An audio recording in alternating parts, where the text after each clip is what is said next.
Fischl from Genshin Impact needs no introduction, because she does it herself. She's apparently one of the better 4 stars, to which some people have told me she's almost 5-star level. Of course, this was during the Unreconciled Stars event that happened in late November of last year, so I literally have no idea if that even holds up anymore. Regardless, I had a slot to fill on my current team, and that slot was interchangeable between whatever unit I had interest in at the time, and that slot now belongs to Fischl. See, completing the Unreconciled Stars event granted you the presence of Fischl herself. For a welfare unit with such a backing in both gameplay and her own terms, as well as how difficult it could be to even obtain a unit in this game, it was an opportunity that I couldn't miss. However, as I planned out my days between a daily upload schedule and a 50-minute Zelda month video to find time to grind for this event, I soon realized that this was not going to be easy.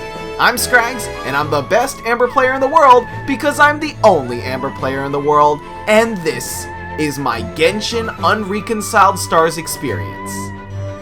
10 months later.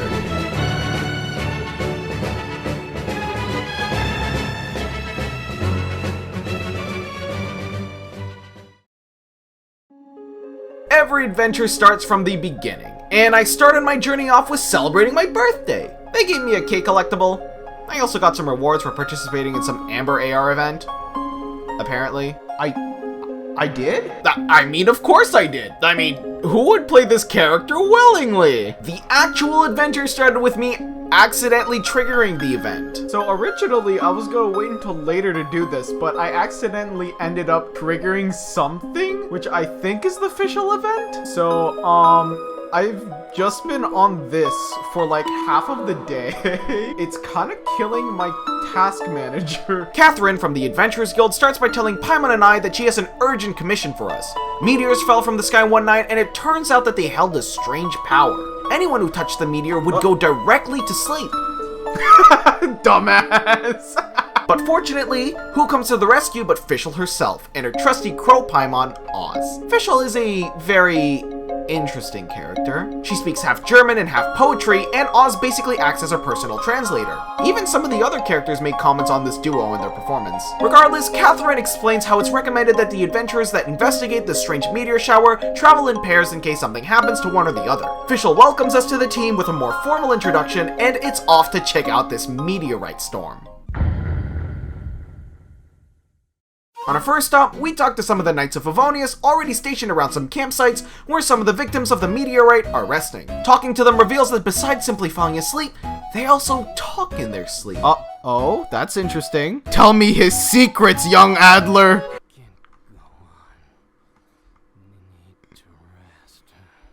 Wow, these secrets suck. After visiting all of the nearby victims at the resting station, I noticed that all of them had something in common.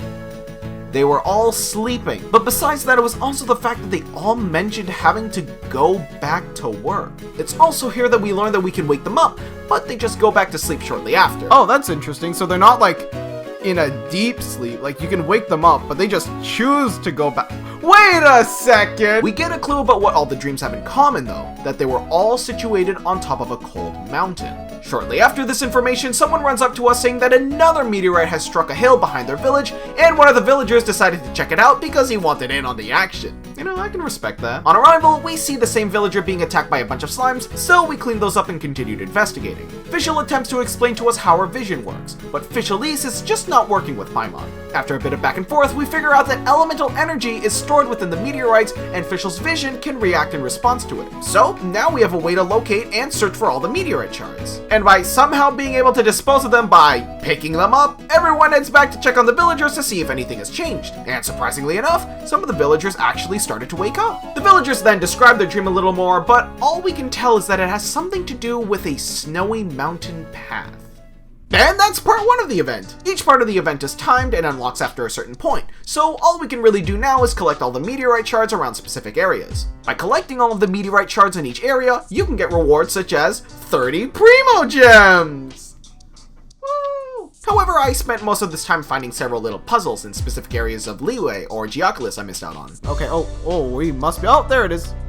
Boink! Whoa! That's spooky as shit. Okay, never mind. It's just a regular witch. No big deal.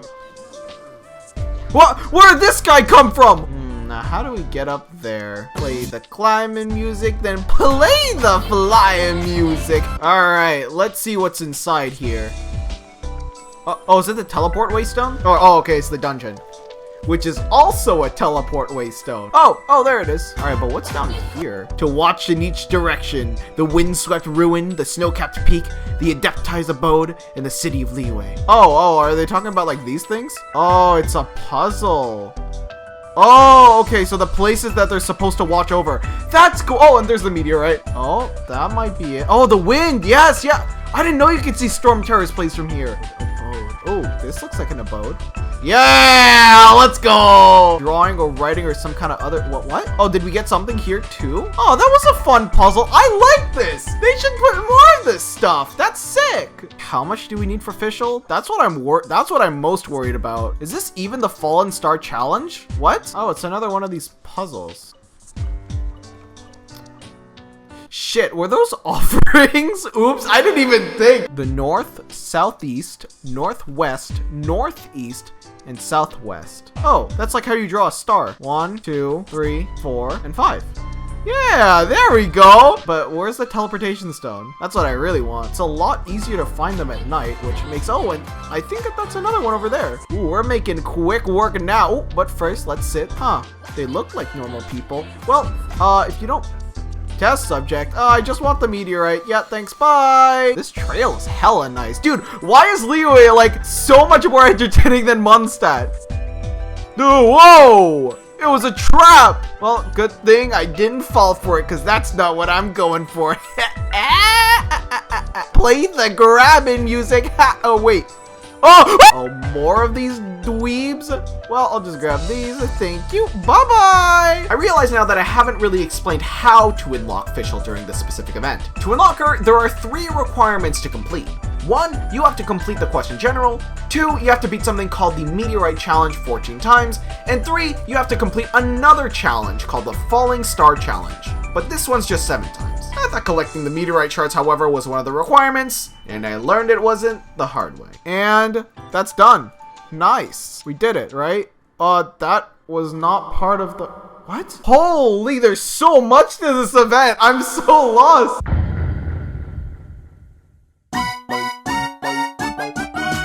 The next day, we meet back up with Fischl, overjoyed that we could come find her once again as we prepare to move out. Fischl let us meet at the Dawn Winery where she said she was going to meet with someone.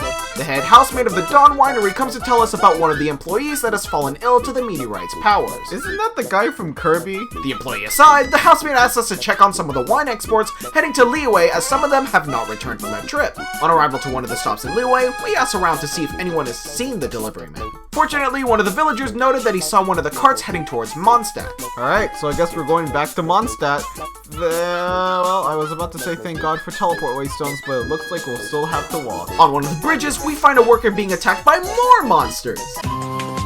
The worker explains how he agreed with his colleague that he wouldn't finish his delivery after one of the meteorites crashed into his colleague's cart, and then would ask someone to help him and bring him to safety. He's gonna be asleep, isn't he? We search a little more for the other delivery man, where we find a strange man staring down the winery employee. Oh, there he is. Yep.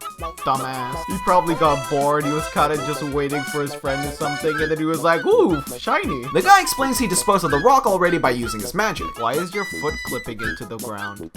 Is that magic too? We explain to him about the situation with the meteorites as he introduces himself as a vagrant from Inazuma, who had stopped by to help the employee when he showed up. Then one of the nearby Millilith guards comes to check out what's going on, and then the homeless guy takes his leave. Bye! See you in the next gacha pool! The Millilith takes the employee with him to safety, but Paimon wants to check up on him too, so Fischl graciously joins us to go see him at the Wangshu Inn. Why do I hear boss music? What? No, seriously, why do I hear boss music? There's like nothing here. Oh, and it ended. Wouldn't it be funny if he was just kidnapped or something? At Wangshu Inn, we can see a similar situation with what happened in Mondstadt. Oddly enough, Fritz, the Dawn Winery employee, does not seem to be with all of these other villagers. Paimon also notices this oddity, and I start fearing the worst. Wait, is he even a Millilith guy? Oh no, he did get kidnapped, didn't he? Fortunately, they just moved the excess patients to guest rooms in the inn. The innkeeper asks us if the people of Mondstadt has found a cure for this meteor strike, and then after explaining our findings, it's up to us to go collect all of the other meteorites scattered around the Wangshu Inn. However, these meteorite shards seem more like chunks. And that's because they are. This is one of the main parts of the Unreconciled Stars event and one of the requirements to unlock Fischl. While searching for these meteorite chunks, a horde of enemies come to ambush you while you are trying to salvage the meteorite, all while under a time limit. The more enemies you clear, the more progress you make on salvaging the meteorite. However, you have to stay within the meteorite strike zone, where if you get too far from the meteorite to fight the enemies, your salvaging process goes down. Each of the meteorites can emit an element, but it didn't really do too much during my grind fest, but I thought I'd mention it anyways. It's honestly a pretty straightforward portion of the event and not too tough to deal with.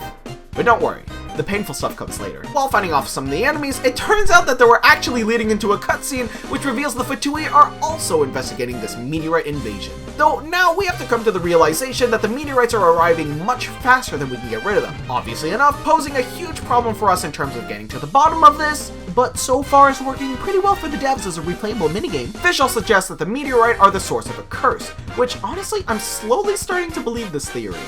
But then Fischl loses me immediately by asking me to fetch the one fated to face this fearsome foe. Huh? Thankfully, I'm not the only one not understanding this request, so Paimon suggests we go back to Catherine and see if she has any ideas on who this fated person is, or maybe an idea on who this fearsome foe could be. The hour of destiny is a... Let me see. Are you saying you require an assistant? Hey, you're pretty good at this. Catherine brings up Mona, who just happens to be in Mondstadt right now. She also just happens to be here too. Mona here has astrological abilities that Catherine suggests might be able to help us track down more meteorites. And after hearing us out, she agrees to help us. We head to a point where Mona can use her powers clearly, and she follows up by doing some cool-ass wheel thing. Her cool-ass wheel thing told Mona that it seems to be caused by someone's constellation, and that she can help us locate the fallen meteorites for us to hunt. Though she's not sure why this is all happening, but all she can tell is that someone's constellation stars are turning into the meteorites. So she asks us to delay the event for another few hours. So now for the next 3 days is where that second requirement comes into play. Mona helps locate the meteorites, and then we have to go dispose of them while fighting enemies along the way. These actually require resin, however, which is Genshin's stamina system without the stacking from most gachas. Due to its slow recharge, really quick drain, and, as I said earlier, the inability to stack resin, among many other reasons, we have to use our days properly to maximize the amount of meteorites we can clear out before the event ends. Anyway, now we can play the montage music!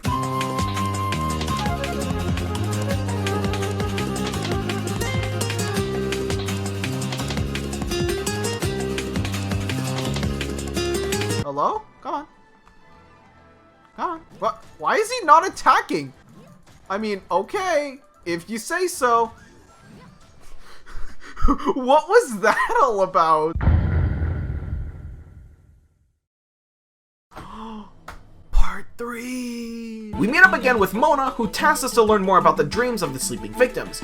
Before that, however, I do the smarter decision to ignore the crisis and explore Liyue a bit more to finish that meteorite threshold. Well, no, don't miss! I missed. Spider Amber does whatever a Spider Amber does. This song probably doesn't work with the climbing music. Dude! One day I'll land on it. Huh, this is a convenient break spot. And finally, we are 1/3 of the way done with the requirements to unlock Fischl. And so that's a third of the way done for this. This might actually be doable. We finally meet up with the Millilith, who explains the meteorite has been harming the daily life of the workers and villagers here, since nobody wants to go near the meteorites. So now we get to dispose of more meteorites. After that's done, now we can go to examine more victims. Where exactly are the nearby victims? The situation doesn't seem to be that much different though, since everyone seems to be saying the same thing, so I don't know how we'll get that lead Mona's looking for. But as luck would have it, on the last visit, one of the villagers had recently woken up. So we tried to question him, but before that, he wants to eat some home cooking first. So we made some home cooking and headed back to see if he would answer a couple questions for us. The villager explains how he felt like he was being controlled in his dream as he climbed up a mountain. Like he was seeing someone else's dream through someone else's perspective. So with this new information, we head back to Mona. What's shaking, girl? I'll do another reading. Who now sounds very excited to do another reading thanks to this new discovery. Now, she was able to get a name out of it this time. Leonard. But nobody's heard of this name before. And suddenly... Hi. Oh, is that Leonard? What? Huh? Well, uh-oh.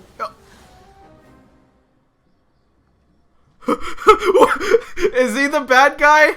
Wait, what am I missing? Strike down Mondstadt's savior. This time What? was a perfect moment. What? I was mere seconds away.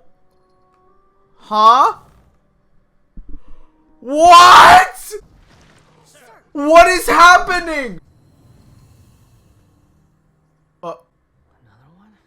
So it's not his doing? Who's this? You know, I gotta give Genshin Impact credit. He looks way too stupid to be a bad guy. So after that load of information the game just dumped onto me, it turns out the homeless man was one of the Harbingers. Mona scolds us for getting into contact with someone so dangerous, which makes sense. She suddenly gets taken aback after the power levels are involved, but besides that, now the topic at hand is what the Fatui have to do with the meteorites. At some point, Fischl reveals that she was going to leave Oz with us for protection, but Mona is quick to reassure that she is much stronger than she thinks, and that Fischl is the one who needs protection. Meanwhile, I'm standing in the middle of this with a prompt for who to praise. Who do I pick? Then Mona tells us about another meteorite, but it's the biggest one so far. Still, we head out to go look for it. Fortunately, it's just one flying music away from where we were just talking, so I borrowed the flying music again for the trip down to try and get a little closer. Upon closer inspection, it's really f***ing big. It's floating so menacingly too, just refusing to touch the ground and everything. What? That's it? And I guess that's it. Now that we've completed Act 3, that's the second requirement for the pack done with. Now, here's where my nightmare began.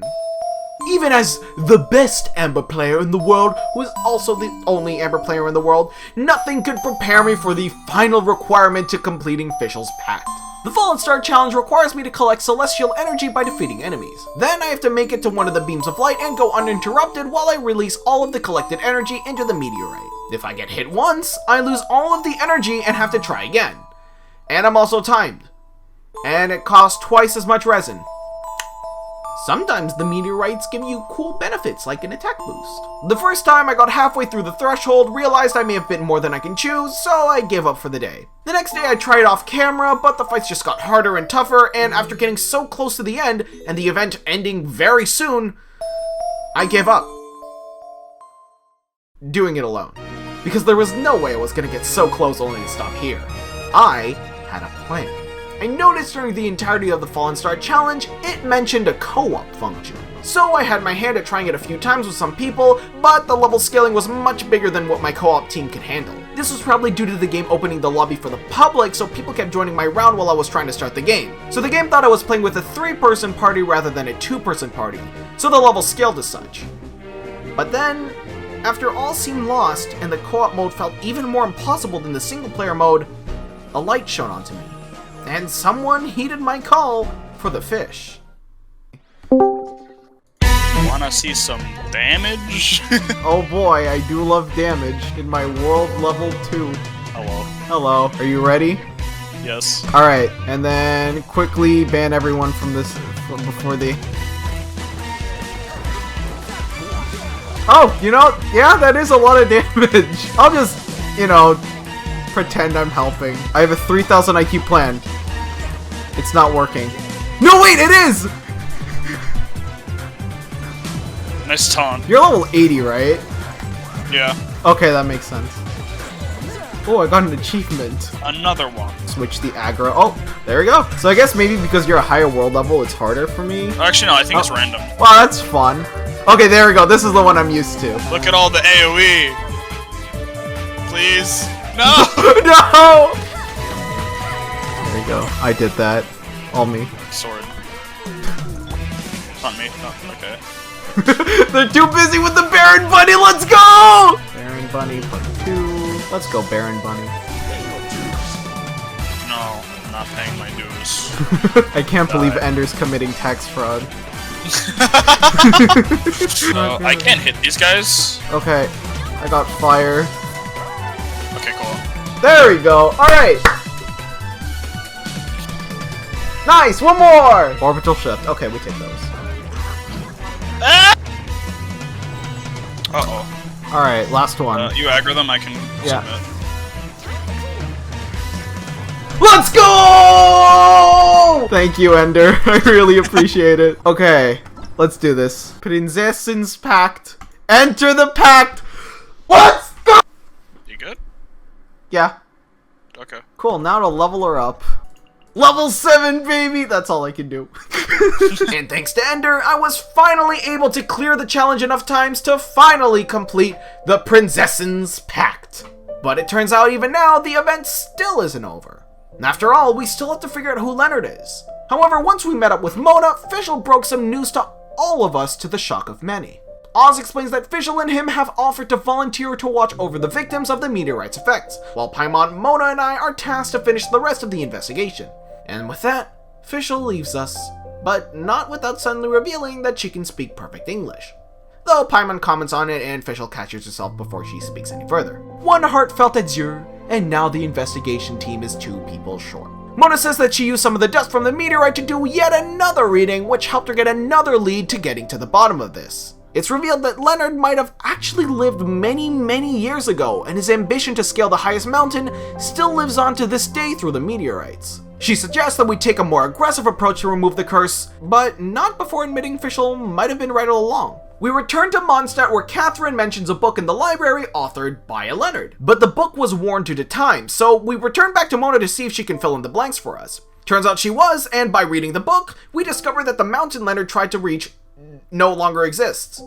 Schrodinger is Kokoto Kart Racer 2. It now remains as an island, as the mountain was buried into the sea due to the landscape of Mondstadt changing from the result of Barbados' divine power, representing the peak that was once the goal of a devoted adventurer. Are you trying to say that the tallest mountain Paimon's never heard of just disappeared?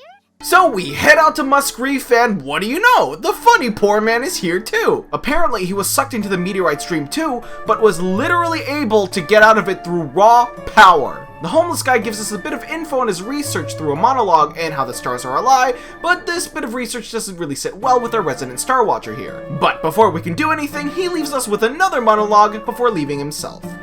Well, he also left us some Fatui enemies to deal with too, so Mona then starts blowing off some steam. You bet I am. Like, she's really blowing off steam. Though even then, she couldn't help but ponder on that monologue for a bit more before reminding us that we have an investigation to finish. Destroy the meteorite core. You know what that means. Noel Star Blast Attack! I missed. Noel Star Blast Attack! Are you kidding me? Noel Star Blast Attack! Oh, I have to interact with it. Silly me. And then Leonard's biography plays, followed by some blueprints for the Wings of Incompletion.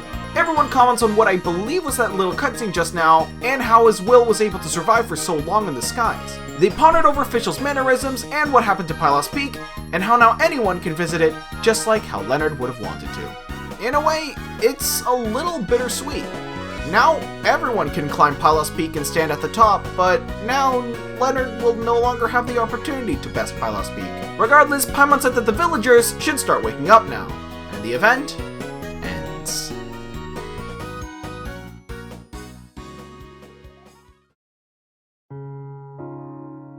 And that was my Unreconciled Stars Event Experience. This was the first Genshin event I was able to experience, and I had a pretty good time for the most part. The characters and replayable challenges besides the Fallen Star challenge were pretty nice, and I liked the overall plot and its development. Nothing too crazy to write home about, of course, but pretty enjoyable nonetheless. I also got a free Fischl out of it, so that was also cool.